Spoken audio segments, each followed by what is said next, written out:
Let's speak to David, who's a Spurs fan who's waiting patiently to have his say. Morning to you, David. Morning, David. Morning. I'm one of the Spurs fans that is absolutely raging with him not turning up. Oh, really? If I didn't turn up for work tomorrow, what would happen? But he seems to think it's okay to just not turn up because he's throwing a tantrum because he wants to leave. I completely understand him wanting to move to Man City, win trophies and so on. But I just think it's completely disrespectful him just not turning up and basically throwing his toys out the pram. It's the type of thing I'm pretty sure all Tottenham fans would have thought he wouldn't do that. He's not that type of character. He's not that type of character to maybe do this, to go down this road. And that's exactly what exactly what I've been saying. I understood his reasons, but I never, in my wildest thoughts, thought, oh, he's not going to turn up to training and be like, throw his toys out. He seems to carry himself with more dignity and respect than that. And he's actually just proven that he's more about himself than anything else. And I personally, as a Tottenham fan through and through, the club comes first.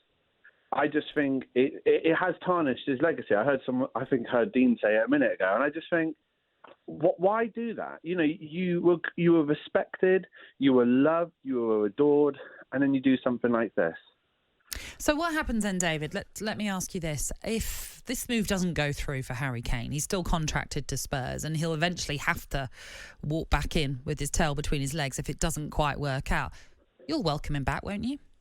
Of course, yeah, but he's going to have to, for me, I can only talk about myself personally. For me, he'll have to win back my support. You know, you can't argue. In my opinion, he's the best striker in the world. And I don't think there's any question about that. But you can't do what you've done and expect the fans just to bow down to your whims and your will. You know, as I say, Tottenham come first, not Harry Kane, Tottenham. Yeah, I mean, I always think with what I've learned since I've finished about supporters and the love for their football club, it is like a marriage with the football club and the players. And if they effectively cheat on you, they have to earn that respect back. And there would be certainly some outpouring of disapproval if he was to come back and then play, or do you know what I mean, in the warm. That there would be, wouldn't there? Because you would have felt hurt by his actions if this is the case, and it comes to fruition that he has left for personal reason, or he hasn't turned up for personal reason because he wants to move. One more thing about Harry Kane as well is he started at Tottenham. He's risen through the ranks at Tottenham. Tottenham gave him his opportunity, not Man City, not Man United, not PSG, Tottenham. So, it comes down to respect. And let's be honest, Daniel Levy's not... Well, I could go on a rant about that all day long, but... My point is, it's Tottenham that gave him the chance. Tottenham that believed in him when he went on 7-8 loans and did nothing. So I'm just really upset and frustrated that this is the road that he's decided to go on. David, thank you for calling in. Just to clarify what Alex Crook was bringing us a short while ago, he has been in touch with sources at Tottenham who have said he was due, Harry Kane, for a COVID test today at the training ground, but he has not turned up for that as of yet, but was expected to turn up this morning. And Tottenham are refusing to comment any more on the situation with regards to Harry Kane, so make of that what you will. Let's speak to Callum, a Manchester City fan. Morning, Callum. Morning, Callum. Morning, you okay? Yes, very, very well. What do you make of the whole situation then that we're talking about right now? Well, as a Man City fan, I mean, Aguero obviously left for Barcelona, and I don't think he can get a better replacement in my eyes, because he's an out-and-out goal scorer, which is hard to get these days. He's going to guarantee you 20, 25 goals, playing with better players. I mean, Kevin De Bruyne, passing it ball, I can see even more goals.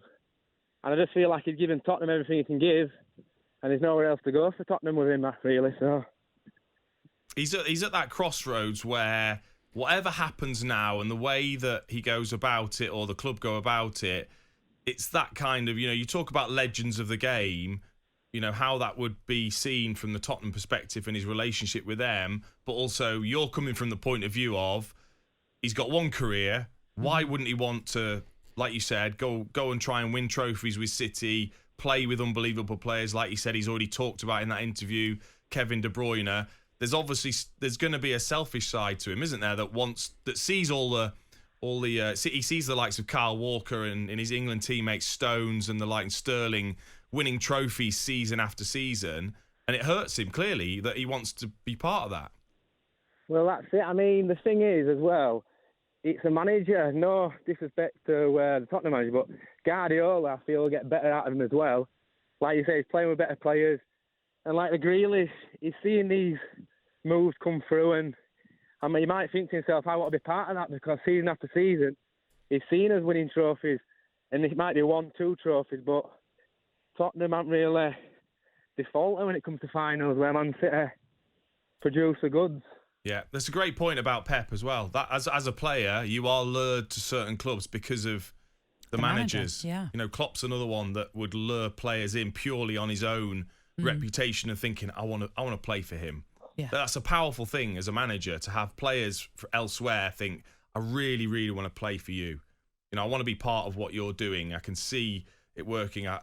It would be great to be coached by you. That's a powerful thing to have as a manager. Oh yeah, I can well imagine you'd want to work with Pep Guardiola if you're given the opportunity. And then you add in the players that they have. When you have a Kevin De Bruyne who can feed you out on the pitch, I mean, yeah, there's a lot going for Manchester City. So you can understand why Harry Kane, if this is all to be believed, is trying to push through this move.